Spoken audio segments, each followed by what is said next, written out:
Matagumpay na naitaboy palayo sa exclusive economic zone ng bansa ang isang Chinese research group.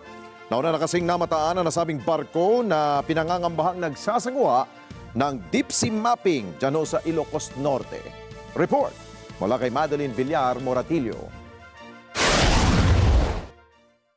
Matagumpay na naitaboy ng BRP Teresa Magbanwa at eroplano ng Philippine Coast Guard ang Chinese research vessel na Tansuo 3 palabas ng exclusive economic zone ng Pilipinas. Ayon kay Commodore J. Tariela, tagapagsalita ng PCG sa issue ng West Philippine Sea, nasa 250 nautical miles na ang distansya ng nasabing barko ng China mula sa EEZ ng Pilipinas. Bukod sa marine scientific research, nangangamba ang opisyal na nagsasagawa rin ng deep sea mapping ang Tansuo 3 na unang namataan malapit sa karagatang sakop ng Burgos, Ilocos Norte. Nakakabahala in a way na it's because these Chinese research vessels have the capability for deep sea mapping. No?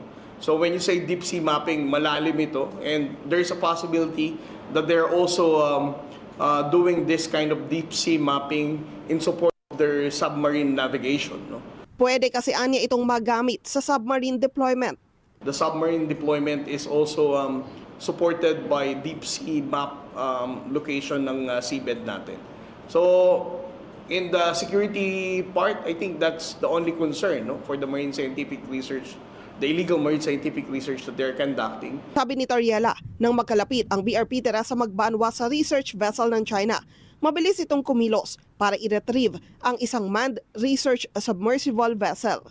Ito yung tinatawag nilang Shanghai Yongxi or the Deep Sea Warrior.